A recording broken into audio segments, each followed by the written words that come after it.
him. I suggest tonight go type in Mike Andes into Google.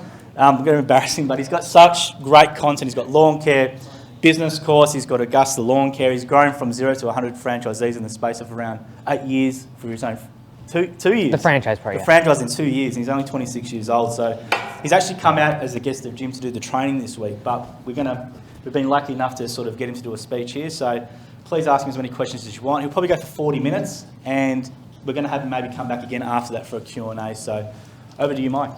Cool. I got my mic up here. Cool. All right. If I don't need this, let me know, but I'll use it until otherwise told. So I wanted to start off, because I literally had 20 minutes ago, was told I'm supposed to do a presentation. I thought this was going to be Q&A. So if you have questions, definitely raise your hand, because I was not really ready for a presentation. But I did go ahead and drop the guys this photo. And I don't think I'll get emotional, but I'll try to get to this story, kind of share what's going on here. So it says on the board here, this is a whiteboard back in Washington State, United States. That's where I'm from. And our local shop was the very first Augusta Lawn Care location that was started 8 or 9 years ago. And a couple years ago, we started franchising. But on the office wall, right before you walk out the door, the guys a lot of times will put a quote of some sort on the whiteboard. And a few days ago, one of our team members wrote this up on the board. It says, "Every moment away from fear makes a man immortal."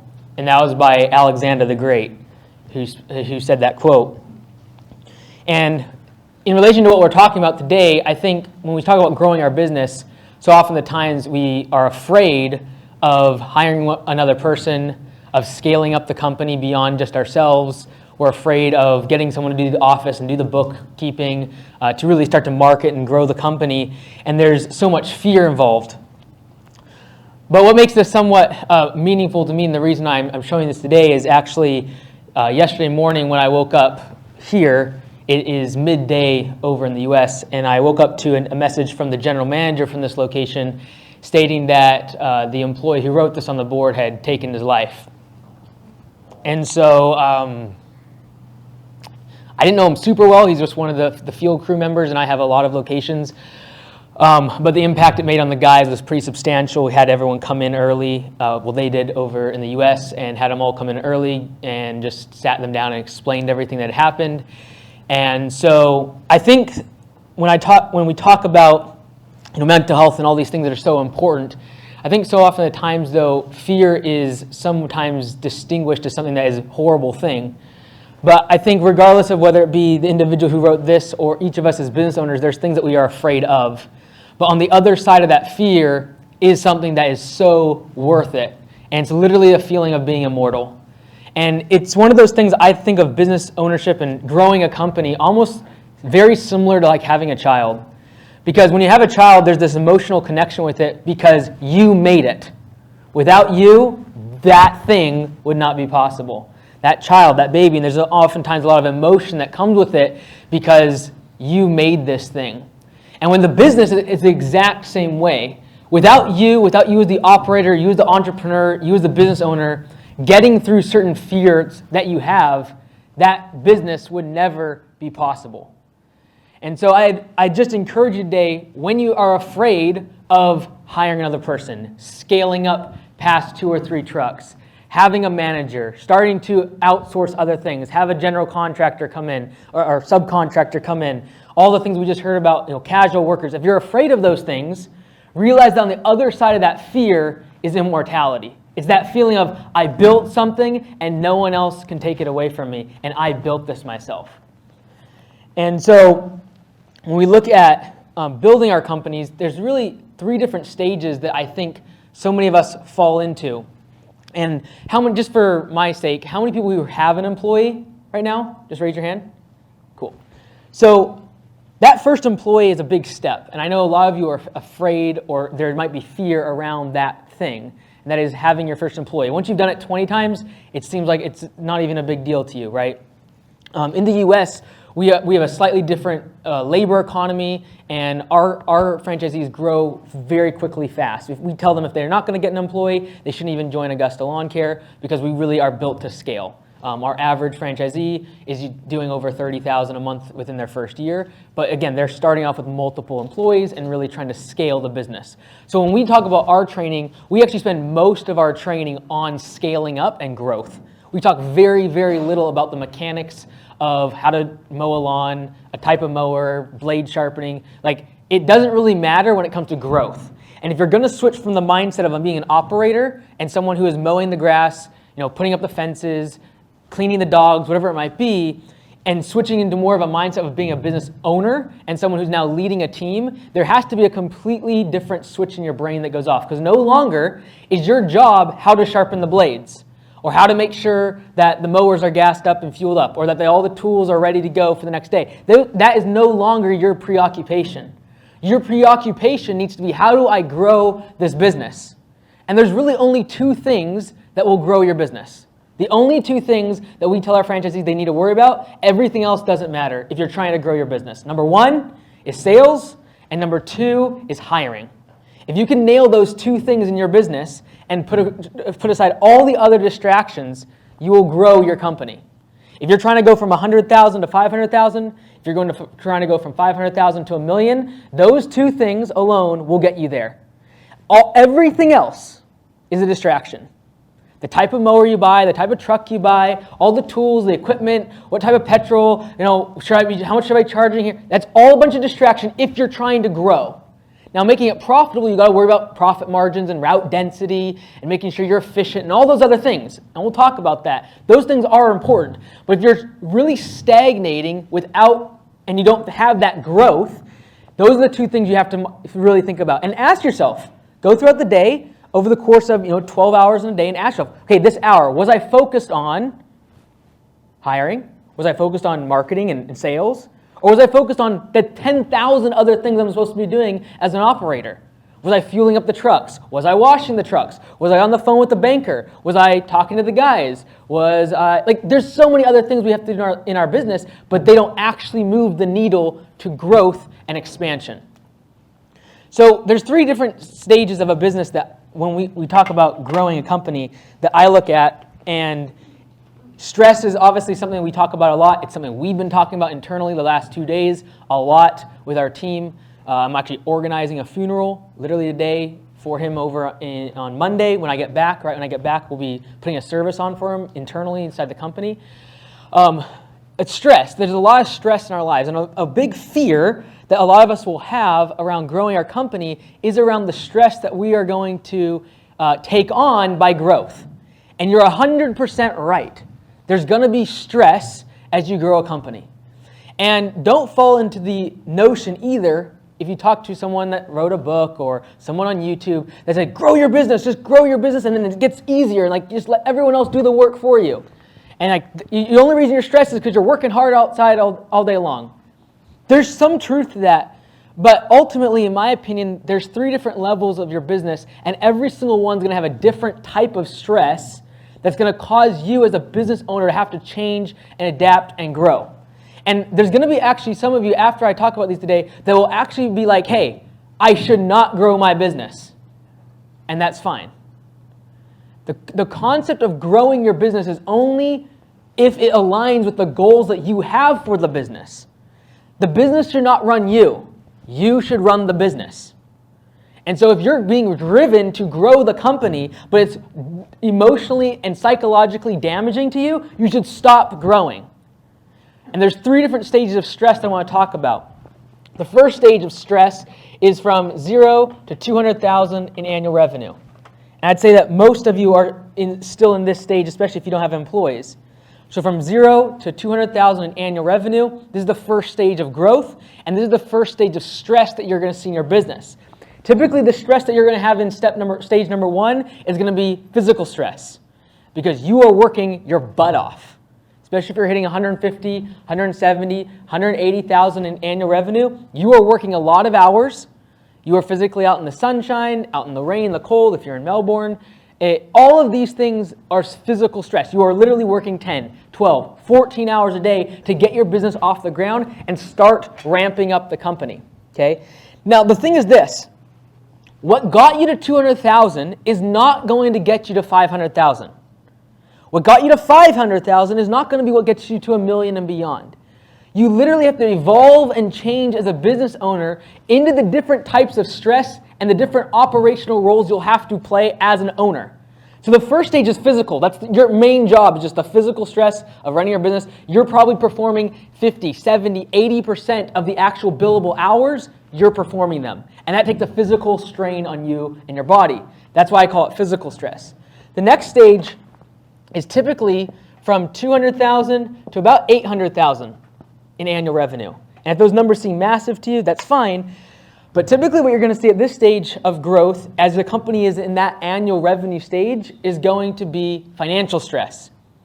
The reason is because from 0 to 200, you were physically beat up, but you didn't have a lot of overhead.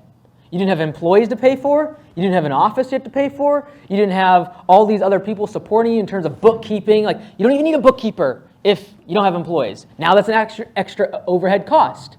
Now you got legal things. Now you got someone trying to give you a lawsuit because of some employee problem. Now you got customers that are trying to give you problems, and you're way more overhead. You got to buy more trucks. You got to buy more equipment. You got to buy more shop space. All that's overhead. And now your margins, your profit margins, start to get compressed. Because when you were working out in the field, working 10, 12 hours a day, you were making 60, 70% profit margins. If you made $100, 60 of that went into your pocket. The other 40 was franchise fees, fuel, insurance, the basics, but you didn't have labor. You didn't have a shop space. You didn't need a bookkeeper. You didn't have all that overhead as part of growing the company. So a lot of times I see from this stage, 200 to 800,000, there is now more financial stress. Now, the reason that some people should actually get to this phase, though, because everyone's like, well, why in the world would I grow my company then? I have all this overhead? That sounds horrible. Well, the thing is, at this stage, you get out of the field. You are no longer working on your truck. You are no longer actually performing billable hours. You are now an operator that's actually managing people that are doing the work. Okay? And so at this stage, again, it sounds great. I don't have to work out in the field. I just drive around my AC truck all day long. I manage my crews. Great. But you're going to have financial problems and a lot more financial stress because your margins just went from 60% down to 20 or 30%. And running that type of a business is going to be more difficult financially, especially if you're growing. Growth sucks cash.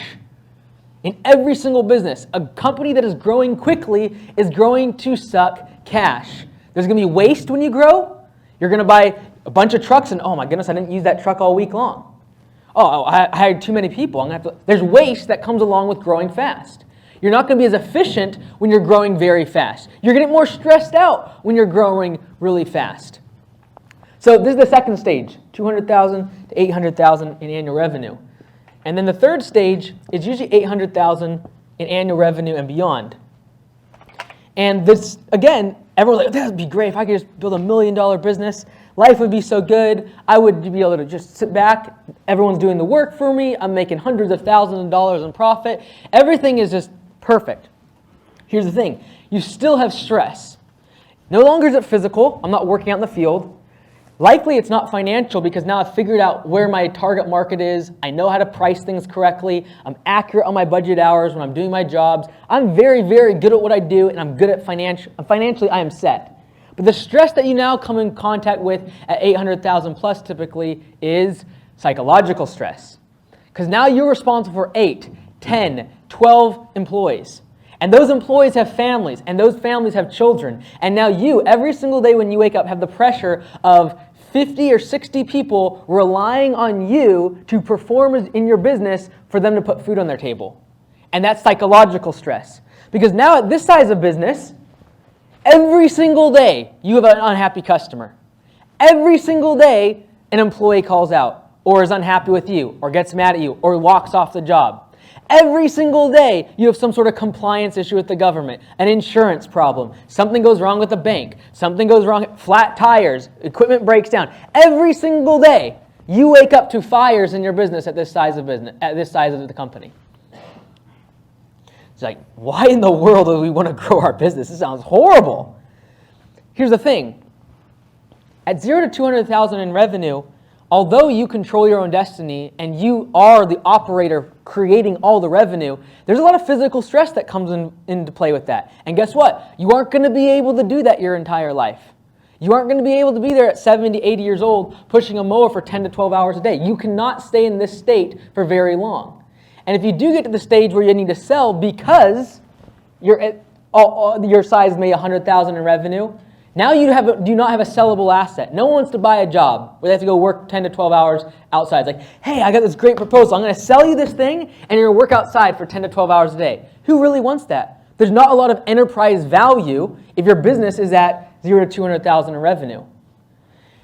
So I'd encourage you, ask yourself and be self-aware enough to realize what type of stress are you willing to work inside of. It's not a matter of if I grow, it gets better. Don't buy into that theology. It's stupid, it's dumb, leads to a lot of burnout. If you look at people online, they'll start growing their company, and it's like, yeah, look at me, I got all these trucks, I got these, and all of a sudden, look at a few years later, they go back to being by themselves. You know why? Because they couldn't take this different level of stress once they broke into that second category. And they'll say things like this: I was making just as much by myself as I was with 4 or 5 guys. You're right. They've entered in the financial stress of that second stage. And so it's a matter of what type of stress do you want. If you have a physical limitation, it does not mean you need to close your business down. It might mean you just need to grow so you can hire people and get into a different type of stress instead of physical stress, because you can no longer take the physical stress. And for some people, they'll grow into this and they'll be very happy, and I'll tell them, do not grow here, because psychologically you cannot take people calling in every single day. You cannot take the pressure of having 10, 15, 20, 30 employees. There's a lot of stress that comes with that, and has nothing to do with physical stress, nothing to do with financial stress, but guess what? It is stress nonetheless. And so when it comes to growing your company, the biggest question I have for you is, what type of stress do you operate inside of the best? Okay? It's not to say that one is better or one is worse, or you should get to this certain size of business. This is a perfect size. That is the perfect size for that person. And you've got to ask, only yourself can make the determination of what type of stress and size of company can I operate inside of and be most profitable, and hopefully just stay alive from all the stress that is going on. It can get overwhelming. So one of the things that happened to me as we were growing our company way back, let me really give you a quick story of me, just so you know where I'm coming from. Most of you have no idea who I am, and you're like, this child is up there talking to us. It's okay, I understand. I got my booster seat out in the... Okay, so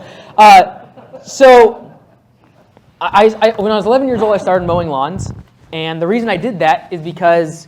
Here, one second.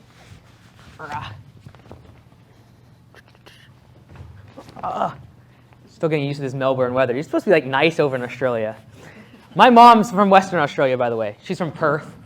She moved over to the U.S., got hitched with my dad.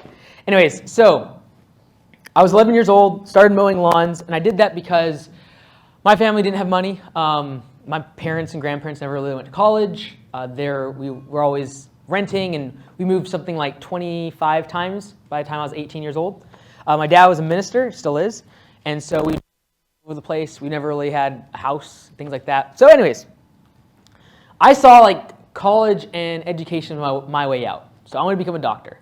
So I wanted to become either a heart surgeon or a brain surgeon. That was like the two things I wanted to do. So I was 11 years old, knew I was going to be in school for a very long time. So I tried to get through my primary school years as fast as possible. So I actually went to college when I was 13.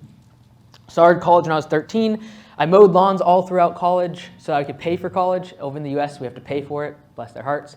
So was able to do that. And I was 18 years old, decided I was not going to go into my go to medical school because I'd gone to Africa for 6 weeks, done a whole bunch of operations and surgeries. It was the best thing ever. Came back to the U.S., did a bunch of shadowing with a bunch of physicians, and realized I was going to be stuck doing the same 4 or 5 operations for the next 40 years of my career, and that did not seem super appealing to me. Especially if you do brain surgery or heart surgery. It's not like next day you can do your foot surgery and then go to someone's back. If you're doing one specialty, you're kind of in it for the long haul, right? So I was like, I can't see myself doing this for the next 40 years of my life and keep my sanity. So I decided, you know what? I'm going to take this lawn care thing, I'm going to scale it up. So that's when I started Augusta Lawn Care. That was about 8 years ago when I was 18 years old. I got my master's in business administration at night while I was starting that up the first couple years. And we scaled it up very quickly to this size. Within the first couple years, the third year, we were past $800,000 in revenue. And the psychological stress that I was going through, as is expected, now that I look back on it, was a lot. Because when you start getting employees, the worst thing is, like, why don't they just do the job correctly? Like, how hard is it? It's a weed whacker and a mower. Straight lines. Like, how hard is it? Right? It's like weed whacker, rocks, no touchy. Window, no go. How hard is it? Like, how many broken windows do we need to figure out that rocks do not equal well with a weed whacker? Anyways, you guys call it what, a weed whip? Yep. Whippersniffer. You guys are crazy. All right, so a trimmer, that's easier. I like that. So grew it up relatively quickly, and the psychological stress of just like employees. They can't do the job right. They're not efficient enough. It's like, okay, I did 15 jobs in one day, and you did like 3 or 4. Like, what is going on? Oh no, I worked hard all day. Oh yeah, I was just working really hard, you know. And then you start tracking their truck, and they stopped at like 4 gas stations. There was 30 minutes in between a place that was a mile apart from a kilometer apart from each other. And you're like, what in the world? And that creates psychological stress, because now every single time you don't see your employees, there's this like thing in your head, maybe they're not working hard. You see them on their phone, like, oh, what are they doing on Snapchat? What are they doing on watching a YouTube video? Like, there's that constant stress now of you as the owner being worried about all these people inside your company that are going to tear your company down. And your constant thought is like, why can't they just do it like me? Right? You want to have the answer to that? Here's the answer. Here's why your employees don't think like an owner. There's 2 things you need to think like an owner. You need the information of an owner, and you need to be compensated like an owner. So until you're going to give the same compensation that you get to your employees, do not expect them to think and operate like you.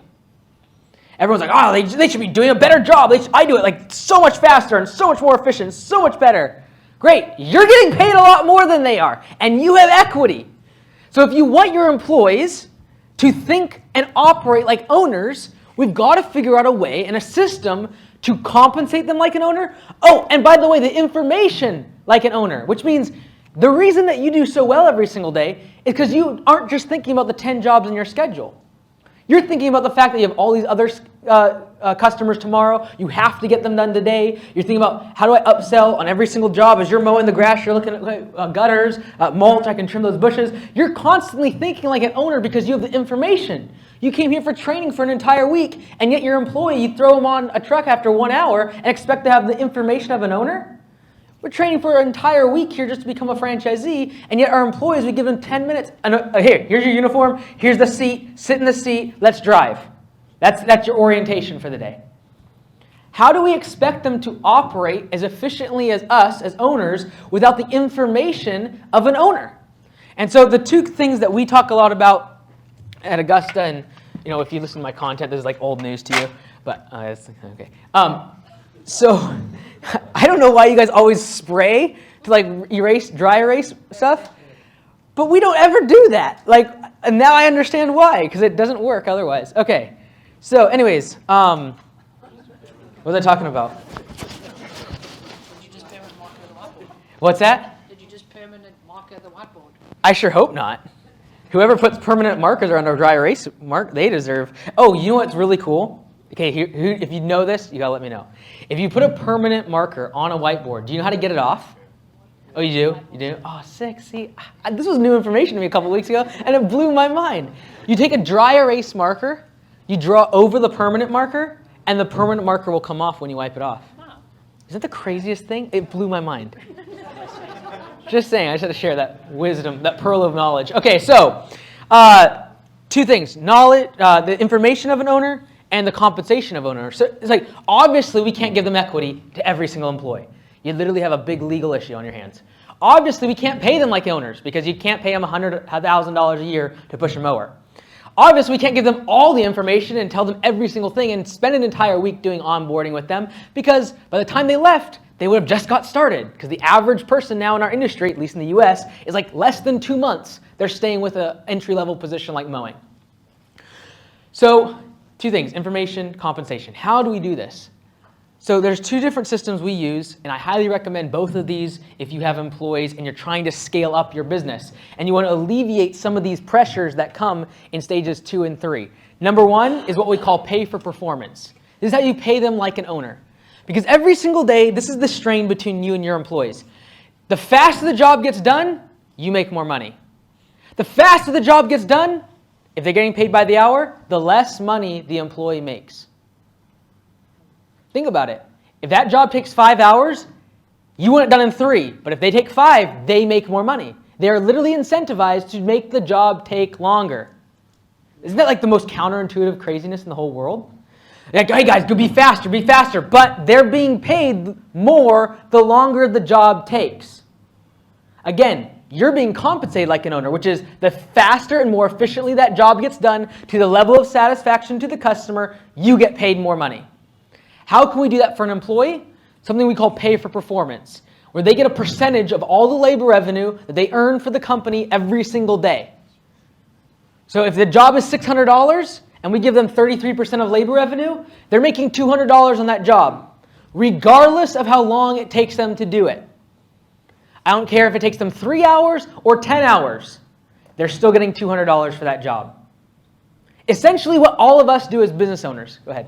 Won't the quality degrade if they're rushing? Mm-hmm. Yeah, so we have what we call yellow slips. So you have two things that you got to monitor, right? Quality and quantity. P for P, pay for performance, incentivizes quantity, like go faster. The other side of that has to be balanced as what we call yellow slips, which means they can lose money if there's callbacks, damage cases, and things like that. So if someone has a survey and it goes down, it's a complaint, P for P is gone. The performance dollars that they get, it's all gone. We have what we call base pay, so they can't make less than a certain amount per hour, but we are constantly trying to make them make 40, 50% above that, because that's where their incentive is at. Anything above base pay is on the table if they're doing poor quality. By doing this, now you don't have to worry about where they're at. I don't care if they're on their phone. That's up to them. Now it's determining how fast they want to work. They make more money. The faster they work, the more efficiently they work. I don't really care now about new employees taking weeks and weeks and weeks to get trained. You know why? Because the person they're working with wants them trained up as fast as possible and being efficient as possible, because now they're on the same route and they're splitting wages for the day. Okay? So how do I create this start to alleviate the financial and psychological stress that comes along with growing a business? You have systems in place. And you have to have a system for how do I get my employees to be compensated like an owner. I also need a system to be able to have my employees start to have the information that I have. It's what we call open book management. It's nothing new or exciting. Basically, all it means is you have an open book. The employees can ask for any number in the business, and you will give it to them. They know how much we charge. They know our hourly rate. They know our markup on materials. They know our profit and loss. We go over every single month. They understand the numbers of the business. They understand how much we spend on insurance, marketing, everything, including my pay. There's nothing they don't know. So when they go to a customer, they have all the information that an owner would have, and I can expect them to perform at that level. Right? So again, having systems in place are going to allow the financial and psychological stresses and fears that you have currently to be circumnavigated using a system. And we use P for P and open book management a lot. I know like a bunch of eyeballs are crossing, which means there's questions. So if you have a question, just raise your hand. Do you want me to go deeper in P for P? Pay for performance? Yeah, go ahead. Yeah, you mentioned if there's any callback on quality or complaints, how do you dock the casual or the contractor? Absolutely. So question was if there are quality issues. Yeah, thank you, Joel. Yeah, I got you, bro. So if there's quality issues, how do you dock the pay? So you can do this inside of Excel. We have a software called p4psoftware.com. You can try it out for free. But if the gist of it is you basically make a mark of how much that time was. So for example, you make a mistake on a Friday afternoon, make a big skid mark with a mower. I go back Monday and I spend half an hour fixing your mistake. I'm going to be paid half an hour's wages at base pay. So let's just say we pay someone $20 base pay. They can't make less than that. $10 is going to go to me, and that $10 is coming off of your paycheck. Every single day now, you're going to look at how much revenue this person produced. Here's the 1/3 or whatever percentage you're giving them on P4P, and then are there any manual adjustments? And that can go negative, yellow slip, damage cases, I broke a sprinkler head, whatever it might be. Or it can be positive for things like sharpening blades or other mechanical stuff that you're having them do that are not producing revenue, and you don't want that to penalize them. So that would be a manual adjustment in a positive direction. Yep. Cool. Did you have another question about P4P? That was similar. But so you're saying there, if I have a staff that likes hanging back off the books for free, but will sharpen blades and top up fuel, etc., that you're going to financially reward them essentially in performance in your books. Is that what you're saying? Yeah, so basically every single day they're going to produce revenue, right? I'm going to give them a set percentage of that every single day. At the end of that day, let's say they do sharpening blades, well, they're not producing any revenue. So it's kind of being held, like they're technically doing it for free unless I manually adjust them. So what we do is we say, hey, look, if you're going to sharpen the blades for an hour, let us know. We put on a whiteboard or in a clipboard. They sign off on it, the manager does. That hour at base pay gets tacked on to their P4P, their performance dollars for that day. It's every single day, and then they get a report the next day of what they earned yesterday. You want to get that. You want to get the compensation as close to the performance as possible. I don't like the whole we do quarterly bonuses. Like, I'm sorry, but entry-level people are not thinking about 2 months from now an incentive. They are not thinking about that. They need it now. That's why they go get jobs. If they thought about 3 months down the road or a year or 5 years down the road, they'd go start their own business. All right? And so what we do is on P4P, the software sends them an email every single day for the day prior and breaks down what they made on hourly and what they made on P4P. So every single day they get this reinforcement of, oh, I made $60 or $70 extra because I worked harder yesterday. Oh, sick. I made negative P4P dollars because I had a $400 window that I just broke. And I know it's going to hurt me for the next week. I'm not going to be able to make any additional money. Right? Or potentially I crushed a massive project and literally some of our guys make $40, $50 an hour because of P4P. They figure out, okay, instead of going through the gate, let's just remove this fence panel and we'll get through way faster. Like, didn't think of that. Yep, go for it. And now they're going to make a crushing on P4P. Whereas if they're hourly, they'd be like, yeah, we'll just keep going through the gate. It'll take us 2 extra days, but guess what? I make more money the longer the job takes. So why would I not do that? Right? All of a sudden, I don't have to manage when they do breaks, when they clock in and out, if they're on their phone, if they stop for gas or for lunch. I don't care. I don't care about your lunch break. Take as long a lunch break as you want. Just realize that you're not going to make as much money, and that's totally up to you. I'm not going to track your truck anymore. I'm not going to be, hey, how are you doing? I'm not going to roll up on them and see how they're doing at a job site just to see if they're working hard. I don't care. If you don't want to work hard, you're just not going to make as much money. All right, in our market, for example, the first location, $17, $18 per hour is kind of starting wage for lawn care entry level. Our guys last pay period were making $26, $27 average. People making over $30 an hour pushing a lawnmower. And they earned every single dollar of it because they start getting really efficient at looking at their schedule the night before, figuring out what equipment needs to go on the truck. Oh, and they start to realize that if I don't put the equipment on the truck and I have to drive back to the shop, that costs me money. And the guy that's sitting next to me in my truck, he better be efficient too, and I'm going to keep on top of him because he's affecting my paycheck. So I don't have to manage anybody anymore because now they're managing each other because now it's affecting their pay. All right? Cool. Yeah? But what happens if you've scheduled that crew for 10 jobs, they only get through 5 because they just can't be bothered working efficiently and quick? What happens to those other 5 jobs that your clients are waiting to be serviced? How do you deal with that? Yeah, so the question is, if you have 10 jobs, they only get done 5, the question is, how do I deal with that? Okay, so if you're on hourly, how would you deal with that? If you were paying someone by the hour, what would you do? Just put them off the note tomorrow? Well, I've already got a schedule for tomorrow, so it disrupts my week. I'd have to move some of these jobs, maybe 1 or 2 the next day, maybe 1 or 2 the following week. Yeah, in our line of work, there's going to be always times where you have to move jobs off. The difference is now they are incentivized to get as many of those jobs done as possible in the day, and they'll make more money if they get the 10 done versus the 5. Whereas right now the frustration is they need to get 10 done, and you're like, guys, work harder, and they're like, why? Because I'll just be on overtime tomorrow, right? So with P4P, the incentive is they would now have an incentive to get all 10 done, and they'd make more money if they did it that way. So there's going to be always times, things like weather. There's always things out of our control. Check 1. It's useless. Quality. So there's always going to be things that we, are out of our control, and the guys just have to kind of take that with the good the bad comes with the good. There's always going to be a week where we just have rain the entire week, and it's really difficult for them to hit above base pay. But yeah, now there's an incentive for them to get those jobs done. But say they don't care about the incentive today. If there's one person in your entire crew that does, it'll push everyone else out. It's because they will not want to work with them.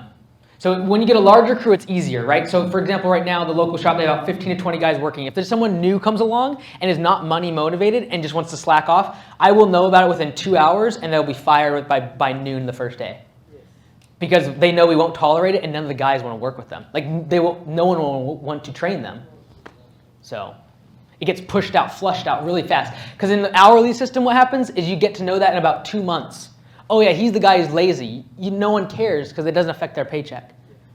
Have you seen an increase in like turn to P2P in individuals going out to start their own thing because they've got more knowledge on how to run a business? Great question. Question is, do you see more people going and starting their own business if with that type of having all the information, being incentivized like an owner? 100%. And I love every single one of them. Because if they're that good of a person, I'm just thrilled to get anything out of them. Because if they're really that good and they're working an hourly position, they're not going to be with you very long anyways. And so we actually tell our crew day one, we do not want you to work here for more than 2 to 3 years. We tell them that. If we do not want you to be mowing grass in 2 to 3 years. We want you to either become a manager or become a franchisee. And we're going to give you all the information and the training to get there, because I know that if I can keep someone for even 2 or 3 years that is an owner type level of skill, I'm thrilled out of my mind. So we actually waive all our franchise fees for them if they stay with a company for 2 years. And we have lots of guys, we call it the 3F program, franchise fee forgiveness. They don't have to pay anything if they work somewhere for 2 years. And we have multiple young guys going through that program. It's really cool. Most like fulfilling thing you'll ever do as an owner. So with your locations that you do, obviously you have some corporate locations and franchise locations. Your franchise locations, how many employees on average would be working for a franchisee? Yeah, question is average number of employees at our franchisees. I'd say the average around 4 to 5 right now. It goes as high as 20, and then there's guys just getting started. But yeah, cool. I guess just sorry. Yeah, it's good. That with, you spoke about the training you give to new franchisees to scale. What does that involve? Sort of what structures are you teaching them in terms of like setting up their franchise? It's not about going to mow lawns off the bat. It's about how do I structure my business to have team members, managers, office managers. What sort of training does that involve? Great question. Question is, how do we do training in terms of the scaling up side of things? So the big thing that all of you have at gyms that's a really big plus is so many people wanting work. You have a massive amount of unserviced leads. You have a massive amount of brand awareness in Australia. Here's the question. Who here wants to grow, but who here wants to grow their business and get more employees, for example? Raise hands. Cool. Keep them up, keep them up, keep them up.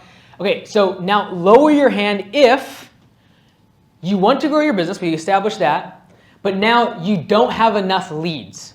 Put your hand down. Okay, so totally different. Okay, thank you. Put your hands down. So getting more leads is not the issue. For us, we talk a lot about marketing and getting more leads. Lots of Facebook ads, Google ads. We have like a whole training on that. For you here, if leads are not the problem, it's 100% hiring. Remember, we talked about the 2 things that are going to grow your business, right? Sales and hiring. The only thing you need to figure out is hiring, and you'll scale up in gyms, in my opinion. And so I understand that the economic climate here is a little bit different. Cost of labor is different, but systems are pretty much universal. We have multiple gyms owners using P4P, for example, from the software side of things. But the bottom line is if you can figure out hiring, you will scale up very quickly inside the system, in my opinion. And so how we train, though, is a lot more on the marketing side to generate the leads, and then a lot of how do you do hiring, training, onboarding. Like, for example, like I mentioned it really quickly, first day of onboarding with your employees, if it is literally, and this happens in larger companies, like your first few employees, you'll probably do a great job of onboarding, great job of orientation. But when you start having a churn of employees, like they last 2 or 3 weeks, they last a month, and now you're getting behind on work, this is what starts to happen when you're behind on work. Okay, great, I hired you, fantastic. Here's a shirt, hop in the truck, I'll show you as we go. Like that starts to get very dangerous. So even having an orientation system, what do I do the first day? We have a 4-page document where you have to read it line by line with the owner. Things like, How do I ask for time off? What is considered late? Because some people don't know what that is. Like, when is start time? When is late? If I like, it literally says this in the 4-page document that we make them sign and read word for word with the manager. It is start time is at 7:30 a.m. This means that 7:31 is late. Like, you would think that's kind of intuitive, but it's not necessarily for some people. And so, things like orientation, your hiring systems are extremely important. I feel like in gyms, that is the number one thing you have to focus on. How do I create a system around my employees and making them as profitable as me? So if there's a fear from going from here to here, it's almost always around hiring and management of people. Because in my opinion, we'll get a business from 0 to 500,000 in annual revenue is just someone who can sell really good.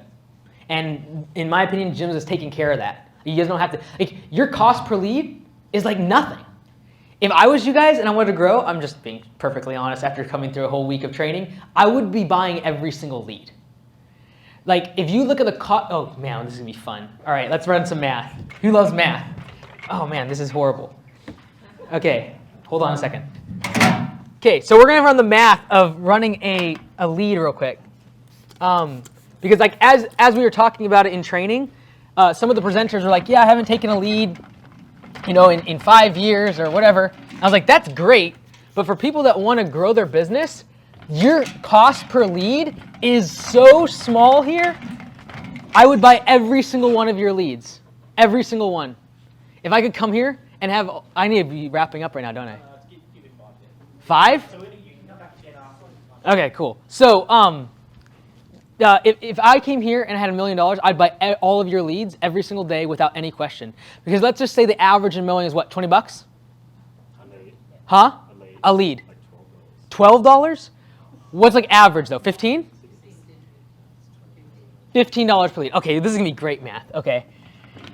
Oh man, this is so fantastic. If you guys run the math on this, you will buy every single lead from gyms from now till eternity, as long as you can hire people. That is the denominator that all you have to focus on, because you have this. This is unheard of. Like, I'm just saying, I'm just being perfectly honest. I am willing to pay $50, 50, for a lead, and I would do that every single day of the week. You guys are getting these for 15. This is crazy, crazy, crazy. I'm just being honest. So let's just run the math on this, okay? $15 per lead. So how you want to look at marketing in general is, if this goes like way over your head, just like scream at me. Oh, microphone. This? Whoa.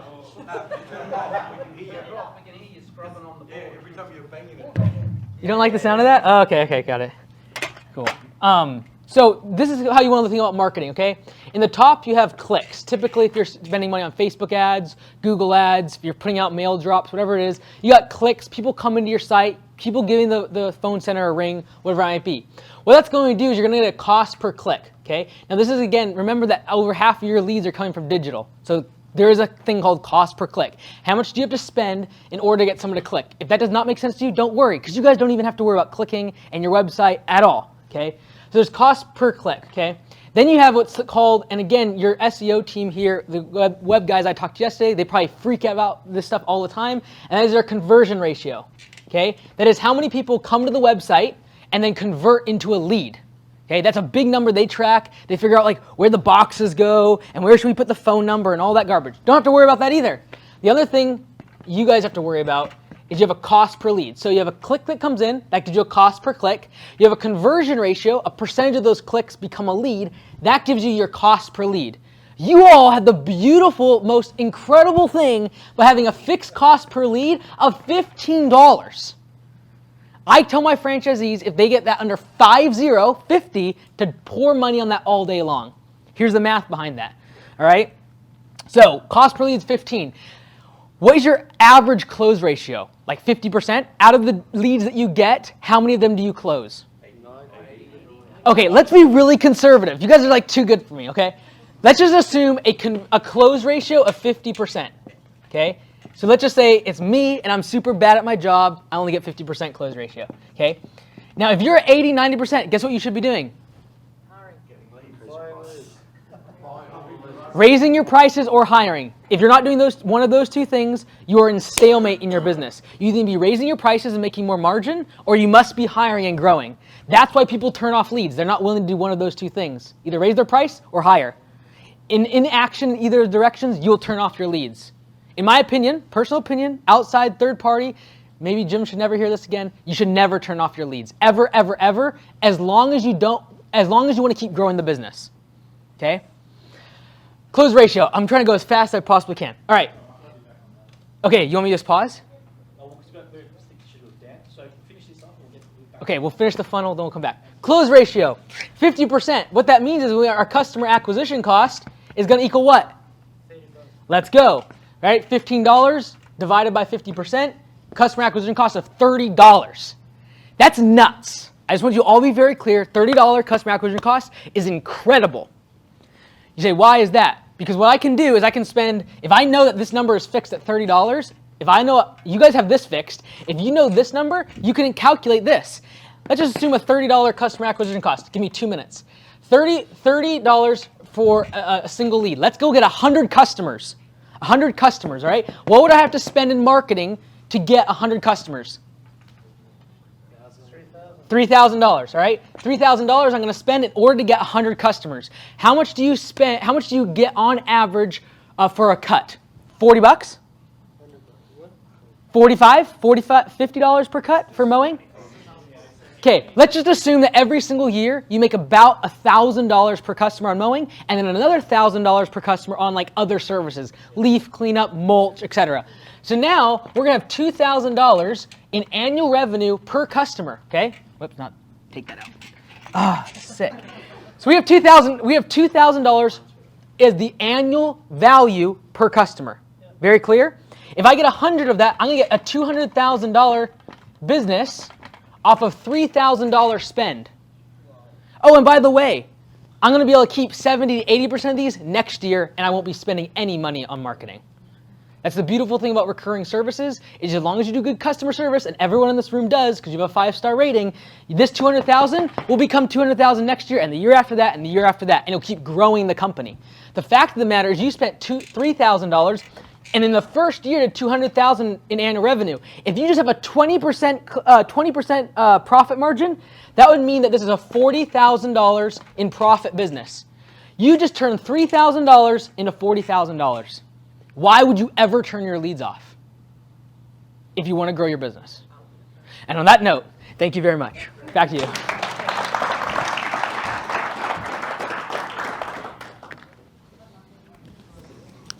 So we'll have Mike back on as well after lunch, so he's got a lot to get through as well. So thank you very much, Mike. We put him on the spot when he came out. We actually saw him in the crowd and knew he was really good. But in the lunch break, I recommend go to YouTube, check out mikeandys.com, lawncarebusiness.com.